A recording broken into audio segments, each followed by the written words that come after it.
Muitas outras coisas para poder trazer ainda. Não significa que a gente não possa Isso, repetir, retomar. né, com novas Exames. abordagens, com novos exames, os conteúdos que são feitos durante os meses. Nada se esgota. Tá?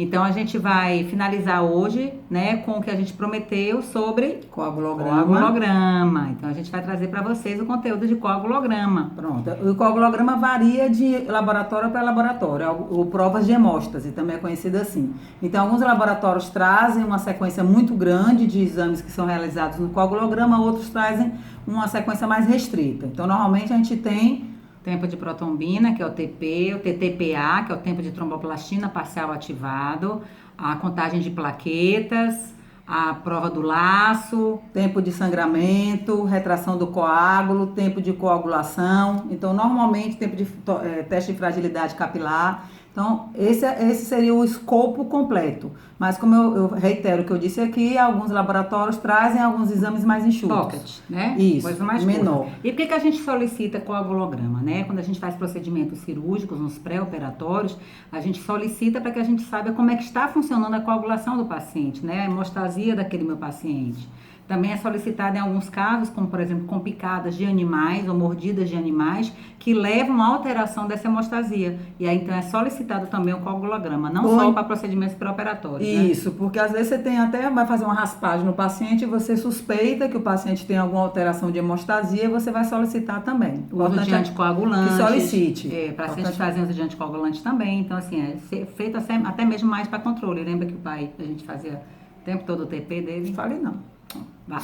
Vamos em frente. Tempo de sangramento. Então, o tempo de sangramento, ele faz uma avaliação bem inespecífica de vasos, pequenos vasos, de coagulação de uma maneira geral, tá? Esse tempo de sangramento é feito, inclusive, no próprio laboratório. É feito no laboratório, porque a maioria dos exames que são feitos com coagulograma são enviados, né? São recolhidos no laboratório e enviados para análise, mas o tempo de sangramento, ele é feito na hora. Porque a gente precisa ver o tempo do sangramento daquela pessoa que está se submetendo ao exame para saber exatamente se está muito longo ou se está muito curto. Então, é um exame que não se faz hoje muito corriqueiramente, né? A prova de fragilidade capilar ou prova do laço, também conhecida assim, prova do torniquete, hoje tem sido bastante utilizada porque é uma das provas que avalia a disfunção hemorrágica, principalmente em quadros de dengue. E aí você faz o desenho de um quadrado aqui no seu antebraço, que é o melhor local para fazer a leitura, parte né? Interna, né? Parte interna do antebraço. Vem com esfigmomanômetro, né? Com a bolsa pneumática, insufla, mais ou menos você faz uma média aritmética, uma média entre a pressão sistólica e a diastólica do paciente, normalmente 100 milímetros de mercúrio, insufla, deixa por 5 só pela misericórdia, para necrosar o paciente. E depois disso, espera 2 minutos, aí faz a leitura. Se normalmente você tiver 20 petecas, que são aqueles pontinhos vermelhos, dentro de um quadrado de 2,5 por 2,5, suspeita-se que o paciente pode ter um quadro hemorrágico, como no caso da dengue. Então, você vê que é um exame que tem que ser feito na hora, né, muito rápido, e a gente consegue um resultado de imediato. A visualização é logo muito rápida. Isso. A contagem de plaquetas. E a plaquetas são fragmentos de células que, quando você tem uma lesão tecidual, são os primeiros que correm para poder fazer o tampão. Então, é aquele tampão primário que acontece quando você tem... Tampão hemostático primário, quando você tem aquela lesão tecidual, né? São fragmentos celulares que vão fazer como se fosse uma coagulação, estancar, né? Que a gente chama de estancar o sangue naquele momento onde você tem uma lesão de tecido. Mas lembrando que é um padrão, é um hemostático primário, né? E por conta disso, essas plaquetas, elas são muito ainda friáveis ou frágeis e que podem ser facilmente dissolvidas. Então, a gente precisa ativar os fatores de coagulação, o organismo ativa os fatores de coagulação para que seja formada a fibrina e assim estabilizar essa plaqueta. O paciente que a gente faz a extração, faz toda a sutura e aí ele sai com o tampão e aí ele vai, cospe o tempo todo. E a gente fala, você está tirando O tampão tá tirando o tampão, tá tirando aquele sangue pisado, aquele sangue coagulado, e você não pode ficar fazendo isso, porque senão o organismo tem que novamente fazer essa neoformação, né? Uma lesão tecidual. E a gente tem alteração, né, do número de plaquetas, dependendo do tipo de exame que vai ser abordado, né? Isso, e você pode ter tanto a plaquetopatia, que é a doença da plaqueta, ou a plaquetopenia, né? O paciente, por exemplo, que tem quadros de púrpura trombocitopênica, diminuição do número de plaqueta, que o valor varia entre 150 a 350 mil por milímetro cúbico, ou 250 a 400 mil, né? A depender da automação do seu laboratório. Isso, 200 a 400 mil.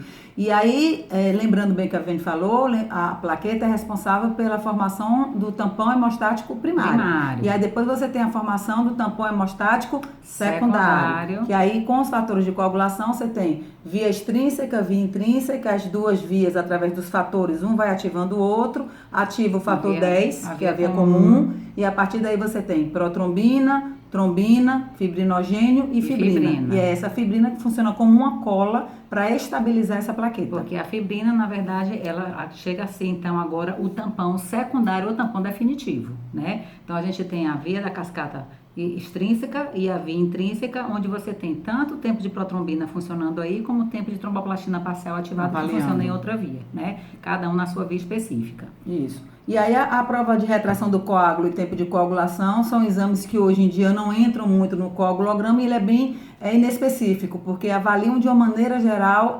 global, a coagulação do paciente. Não é tão específico assim. Os específicos mesmo, hoje em dia, são o tempo de tromboplastina parcial ativado, que é o TTPA, que vem pela via responsável pela via intrínseca, e o TP, que é o responsável pela via extrínseca. Isso. Então, o TTPA, que é o tempo de tromboplastina parcial ativado, ele vai, se tiver qualquer alteração, ele vai avaliar a heparina, o paciente que fazem uso de heparina, por exemplo, que você tem um quadro de alteração desses pacientes, né? Então, assim, ele identifica quais são as alterações que existem nos fatores de coagulação dessa via, que é a via intrínseca. Pacientes com quadro de hemofilia também apresentam alteração no TTPA. Paciente com doença de von Willebrand, que é um fator, que é o fator 8 de von Willebrand, que ele é responsável por fazer a ligação da plaqueta com o MEC, matriz extracelular do endotélio, e aí, por conta disso, o paciente que tem deficiência de fator de von Willebrand não faz a coagulação primária. Né? Então, você vê um quadro mais aumentado, nesses casos de pacientes que fazem uso de heparina, que tem quadro de hemofilias, então, assim, é característico do TTPA, que é um parâmetro importante em avaliação do coagulograma e hemostasia de paciente. Outro exame que a gente tem, que é extremamente importante, é o TP, que é o tempo de protrombina. Só que a gente tem que, na hora de avaliar, não pode esquecer que você avalia conjuntamente o tempo de protrombina com RNI, Relação Normalizada Internacional. Porque alguns exames não trazem, alguns laboratórios não trazem o TP com RNI. Então, por essa razão, eu particularmente, o coagulograma, ou então quando eu solicito o TP, eu solicito o TP com RNI. Porque existem alguns laboratórios aqui em Salvador que fazem o TP, mas que não trazem o RNI. Para a gente, o RNI, a Relação Normalizada Internacional, é importantíssima. Sim. Porque é ela que vai avaliar exatamente o grau ou risco hemorrágico do que um paciente tem. Então, por exemplo, o RNI para um paciente ígido, que normal todos nós somos, mas ígido, o RNI orbita em torno de 1,1, mais ou menos 1,2 no máximo você ainda opera. Mas um paciente que apresenta um RNI com valores maiores do que esse, o ideal seria encaminhar ao médico, ao hematologista, para que fosse feita a avaliação da função hematológica dele. Mas um paciente que faz uso de um anticoagulante oral, o RNI para esse paciente já varia em torno de 2, alguns artigos trazem até 3, 3,5, que você pode operar este paciente sem precisar suspender o uso do medicamento. Se precisar suspender, não somos nós cirurgiões dentistas que o fazemos. Quem faz é o médico assistente dele. Por isso mas não é protocolo hoje suspender. Por isso a importância também da solicitação do TP. Né? Porque para quem faz uso de anticoagulante, esse TP, que é o tempo de protrombina, ele pode vir aumentado. Ele faz parte da via extrínseca, né, o tempo de protrombina, é onde você avalia a transformação do fibrinogênio em fibrina, formando aquele tampão que a gente chamou de tampão secundário ou tampão definitivo. Então, paciente que tem que faz uso de anticoagulante, que tem alteração na vitamina K, Isso. que tem alteração hepática, porque a protrombina é produzida no fígado, então qualquer alteração hepática ela pode ter alteração do TP, que é o tempo de protrombina. Lembrando que o fígado é responsável pela síntese de mais de 9 fatores de coagulação. Isso. Olha que problema que a gente tem com o paciente hepatopata, mas é um assunto para outro vídeo mais lá na frente, tá? E quando eu tenho, então, uma redução do tempo de protrombina, aí eu tenho o contrário. Eu tenho uma suplemento de vitamina K, que esse paciente está tomando deficiente, ou então faz uso de um anticoagulante, ou faz uso de um anticoncepcional com uma dosagem muito alta de estrogênio, por exemplo. Sim, pode né? interferir. Quando você fala um ponto importante com relação à questão nutricional aí, é que folhas verdes escuras, muito cuidado com o paciente que faz uso de anticoagulante, hein? Ele não pode fazer uso porque ele pode aumentar o risco de tromboembolismo. O pai mesmo não comia alface. Isso, mas é verde escura.